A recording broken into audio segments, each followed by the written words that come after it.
There are many ways to use transaction search to help answer questions. One of those areas is using payables and receivables. When you have customers and vendors with a lot of invoices and payments, questions come up of what invoices go to what payment. Search can help you answer those questions. We're going to go to search. And in our company, we have a vendor. We're going to filter that vendor of C&A Building Supplies, and we've been building a shop, and there's been a lot of invoices. So in order to find all of the invoices with that company, we can add a filter. We're going to go to More Items and add a filter called Transaction Type. And that allows us to select from this long list of different transaction type in your data. And the one we want is AP Invoice. In this year, we have a lot of invoices with this particular company. So I'm going to go to this year and click search. And we're seeing all of our invoices. If we were wanting to find out on any one of these invoices if there's a payment against it, we can right-click on this item and go to View Payment History. And that will list the payment that was made for that invoice.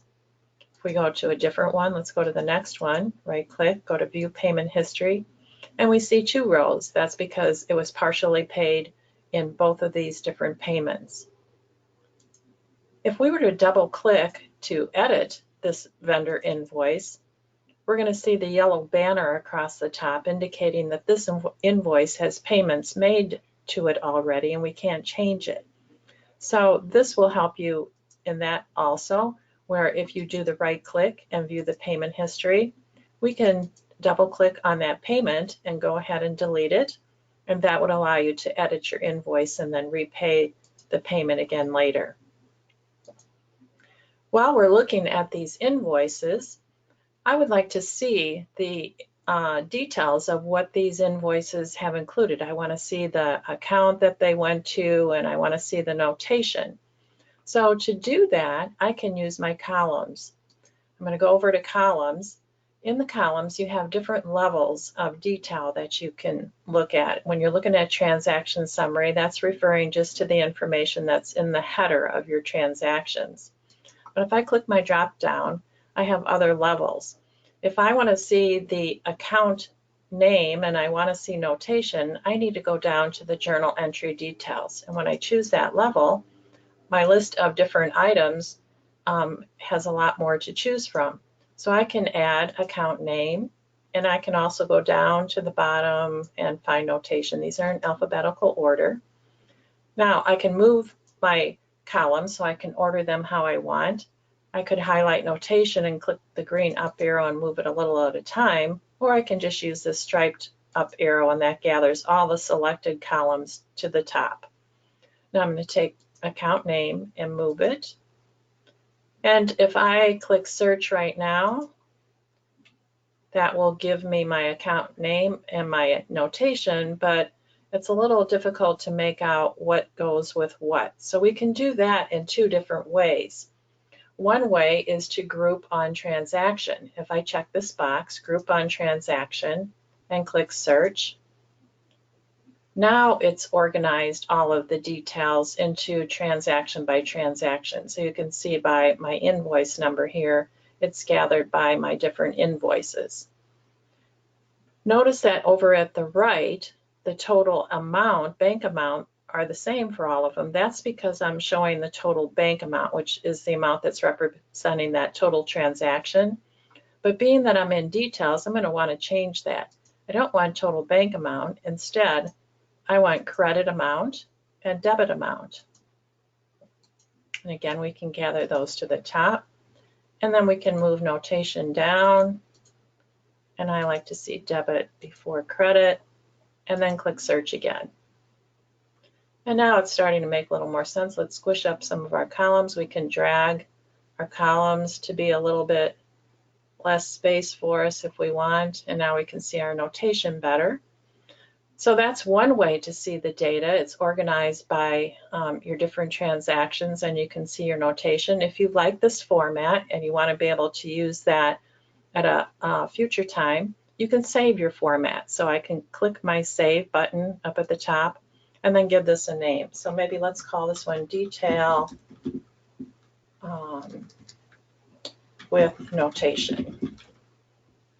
And I don't want that to be my default definition that comes up every time I come to search, but I'll let it auto-execute. What that means is it'll automatically refresh the screen when I change to that format definition.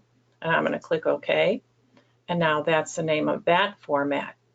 Now, another thing we can do is perhaps we want to gather all of the accounts together and see, so I can see a total of what I've actually put into the shop so far.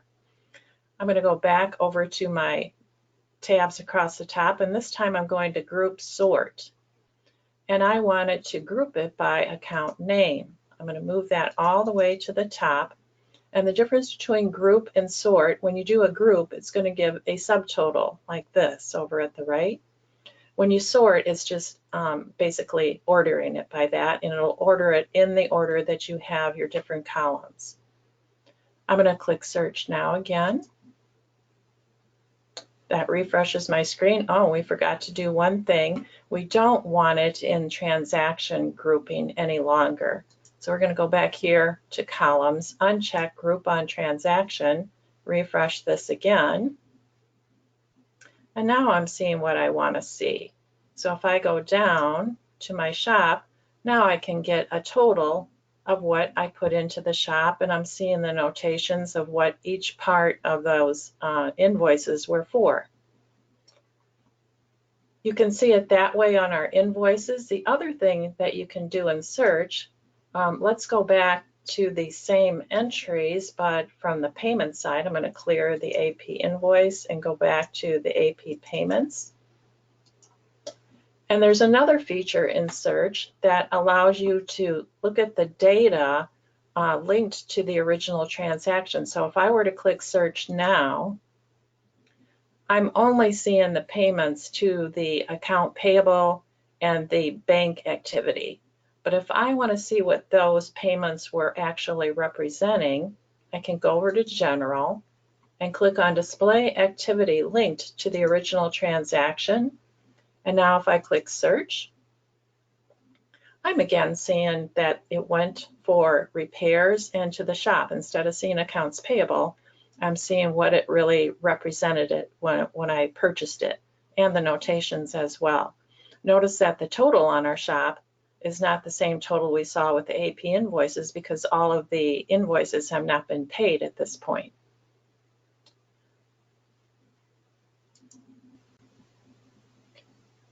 I'm going to save this format also before we go to our next thing to show you. We'll call this one Account Order.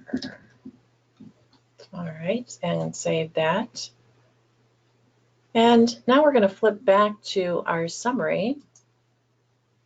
Scroll down to my format called Summary and go back to my date for this month. And I'm also going to go to my filters. Let's go back and choose that. And we're going to go on our filters and clear. And what I want to show you is in search, you can also find things that have been modified or deleted. This transaction status is defaulting to posted, so you're only seeing your posted entries. I'm going to click search here. Whoops, yeah, that's right, in this month. And I know that in this month there was a transaction that was edited and one that was deleted. And if you want to go back and see those entries, we can come to the transaction status and clear the status. So we're looking at all different type of status: deleted, edited, posted, reversed, and voided. And we're going to click search again. Now we're seeing more entries, but we can turn on a column so we can see what type of status each one of those are. So we're going to go to columns, and I need to change my level again. I'm going to use journal entry summary, and in that I can go down and find a status name.